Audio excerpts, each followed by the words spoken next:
Assalamualaikum warahmatullahi wabarakatuh. Perkenalkan, nama saya Hari Satria dengan NIM 210600141. Saya berasal dari jurusan eh, Ilmu Ekonomi, Prodi Ekonomi Pembangunan. Eh, Baiklah, saya di sini akan melakukan pelatihan pengolahan data time series dengan Evius.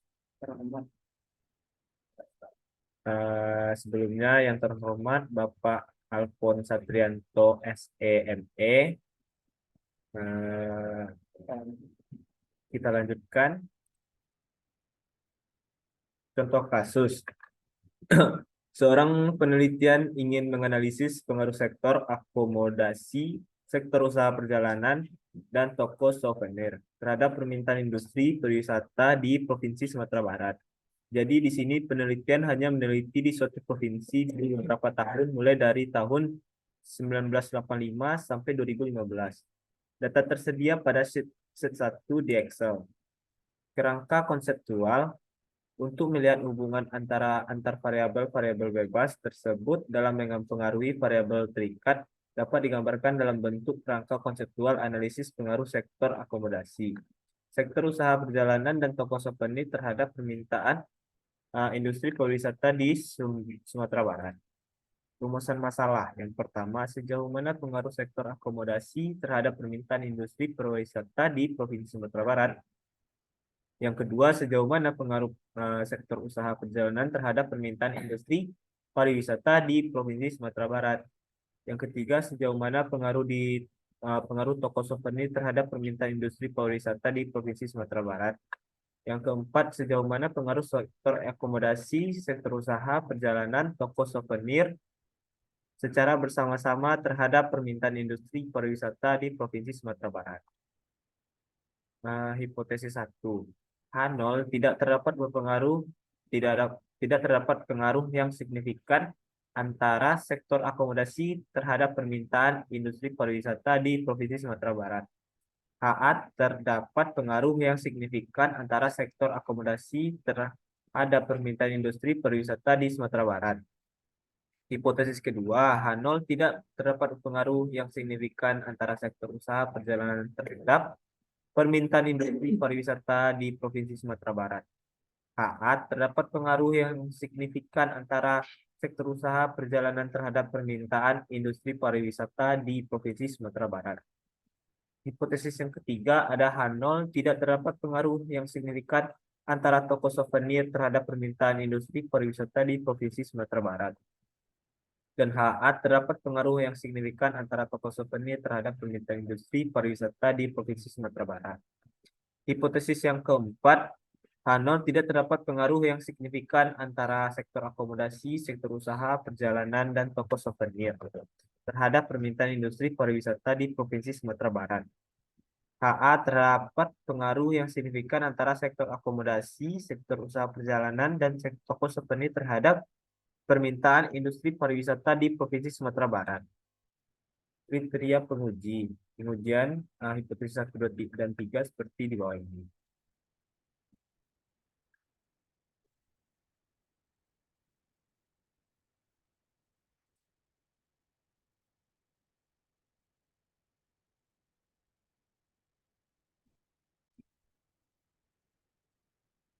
Baik, di sini dapat kita lihat kita sudah masuk di Evius.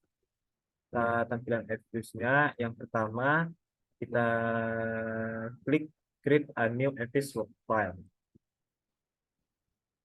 Work file-nya ada date regular frequency, date schedule annual, start date-nya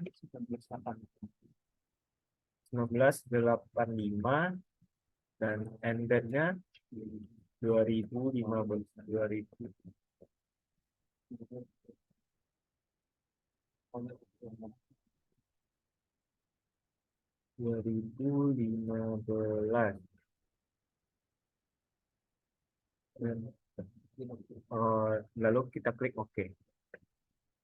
Nah, terdapat di sini.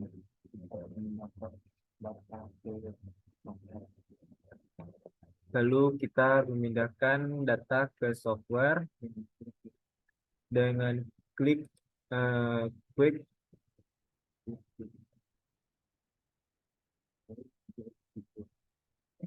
Lalu kita klik empathy group,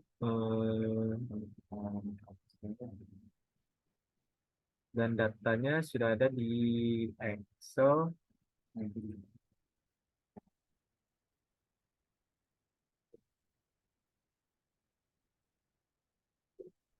Sebelumnya kita eh, sebelumnya hmm, hmm, hmm, baiklah, kita copy datanya yang ada di Excel ini.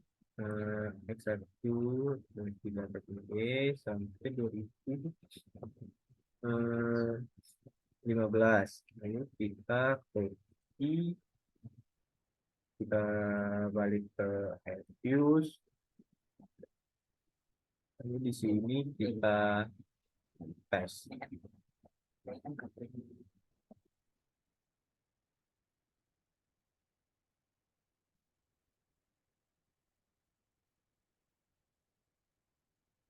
Oke. Lalu kita mencari OLS-nya dengan klik quick.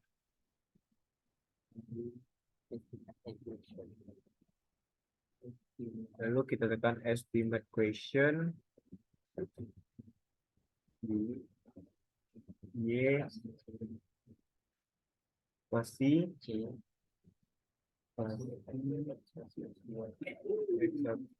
X2, X3. Lalu kita tekan OK.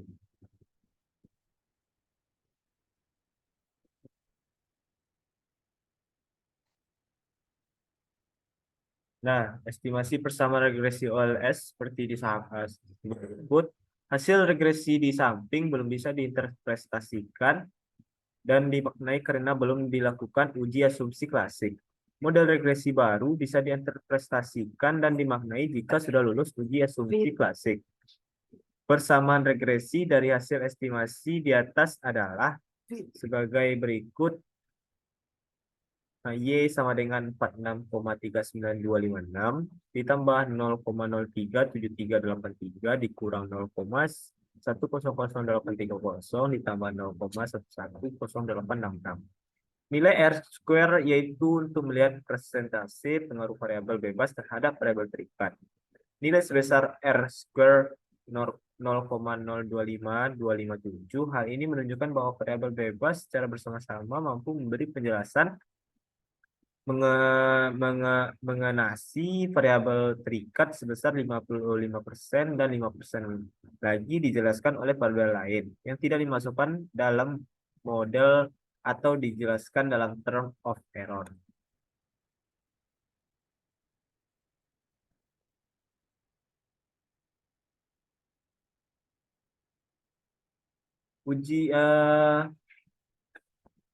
Lalu uji asumsi klasik.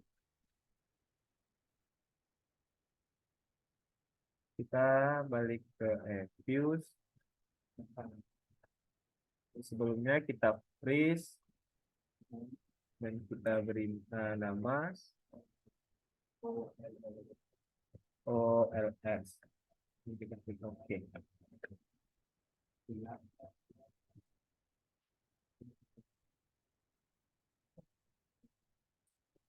Lalu kita klik quick.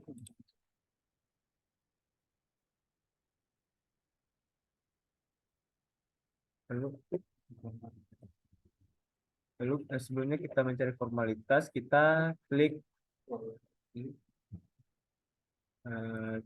view.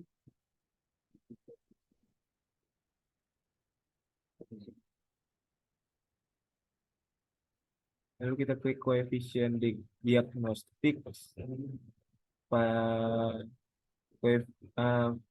coefficient variance oh mungkin salah, kita klik residual diagnostic. Oh, ada histogram normality test.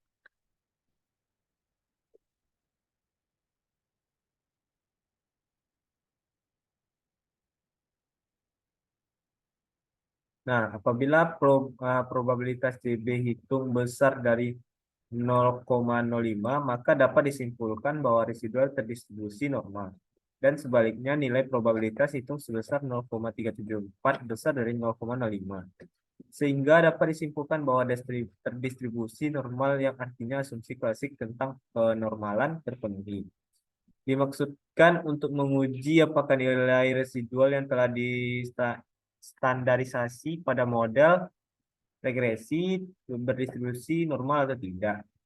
Yang kedua, nilai residual dikatakan berdistribusi normal jika nilai residual terstandarisasi tersebut sebagai besar mendekati nilai rata-ratanya. Yang ketiga, tidak terpenuhinya normalitas umumnya dikarenakan adanya nilai ekstrim pada data yang diambil. Mengatasi pelanggaran normalitas, menambahkan jumlah data, melakukan transformasi data menjadi log, menghilangkan data ekstrim, melakukan alat analisis lain. Lalu ada uji multikolinearitas. Kita balik ke views. Sebelumnya kita menyimpan dengan melakukan freeze dan kita beri nama.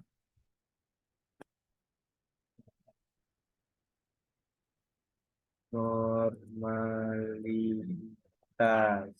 Lalu kita klik OK. Lalu kita mencari uji multikolonialitas dengan klik view.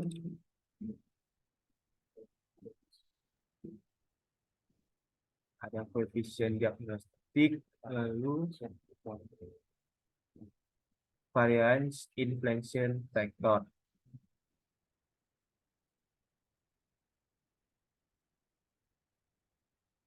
Uji ini digunakan untuk melihat ada atau tidak korelasi antara sesama variabel bebas. Jika terdapat hubungan antara sesama variabel bebas, maka koefisien regresi cenderung tidak signifikan walaupun R2-nya tinggi. Bahkan tandanya pun mungkin salah. Uji ini hanya dilakukan jika variabel bebas dalam suatu penelitian lebih dari satu. Menurut pemaknaan yang berasal dari penelitian skripsi dari hasil variance inflation factor atau VEF dapat dilakukan bahwa nilai VEF kecil dari 10,00.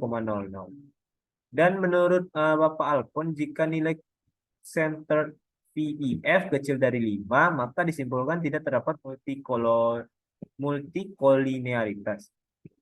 Dapat disimpulkan bahwa tidak adanya indikasi hubungan multikolinearitas antara masing-masing variabel bebas yang dapat dilihat dari matriks bahwa koefisien korelasi semua variabel bebas kecil dari 5. Hal ini berarti tidak ada korelasi sama variabel dan hubungannya tidak signifikan dan bebas dari masalah di LUI atau BLUE. Cara mengatasi masalah multikolinearitas memperbesar ukuran sampel, menghilangkan salah satu variabel bebas, menggabungkan data time series dan data panel, melakukan transformasi data. Lalu selanjutnya ada heteroskedastisitas. Lalu kita balik ke views. Sebelumnya kita freeze dan kita beri nama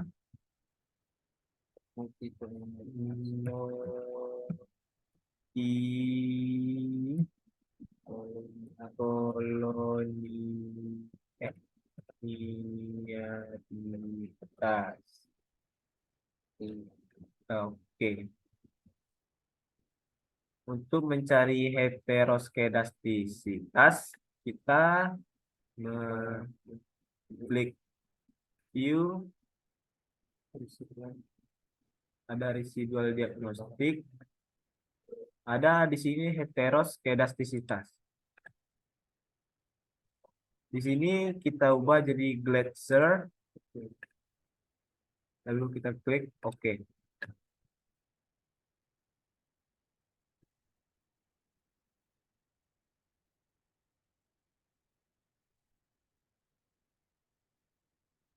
Nah, heteroskedastisitas terjadi pada saat residual dan nilai prediksi memiliki korelasi atau pola hubungan. Pola hubungan ini ini tidak hanya sebatas hubungan yang linear, tetapi dalam pola berbeda juga dimungkinkan. Oleh karena itu, ada beberapa metode uji heteroskedastisitas yang dimiliki oleh Evius seperti Bruce, Pagan, Godfrey, Harvey, Glasgow, ARCH, White, dan lain-lain.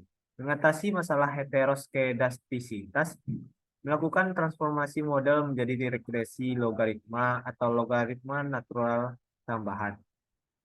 Yang kedua ada tambahan data, gabungkan data time series dan cross section. Dari hasil uji tes Glaser, probabilitas F besar dari 0,05, yang artinya tidak ada heteroskedastisitas atau varian data yang sama.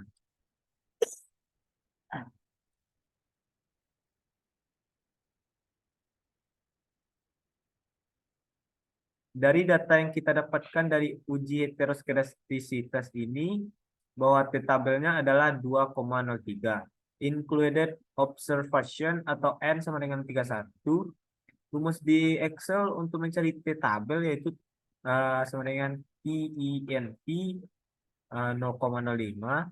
Jika probabilitas besar dari 5, maka T-start kecil dari T-tabel tidak berpengaruh signifikan. Jika probabilitas kecil dari 0,05, maka T-stata besar dari T-tabel berpengaruh signifikan. Dan selanjutnya ada autokorelasi. Kita balik ke view. Sebelumnya kita simpan dulu dengan melakukan freeze dan kita beri nama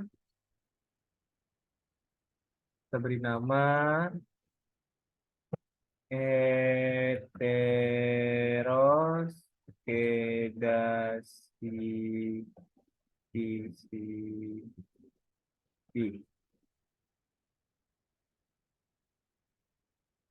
Nah, kita ulang dan selanjutnya kita untuk melakukan uji korelasi. Untuk korelasi kita klik view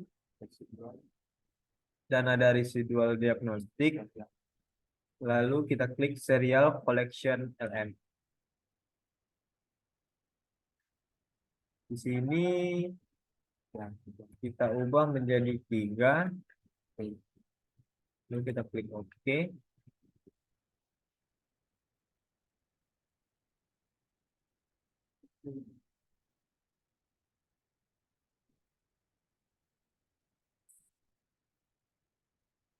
Uji ini bertujuan untuk mengetahui ada atau tidak korelasi antara anggota serangkaian data observasi yang digunakan menurut waktu atau time series. Jadi, uji ini hanya digunakan untuk data berbentuk time series. Nilai probabilitas F kecil dari 0,05, maka data disimpulkan terjadi autokorelasi. Mengatasi masalah autokorelasi, yang pertama melakukan transformasi model menjadi logaritma atau logaritma natural. Yang kedua ada tambah data.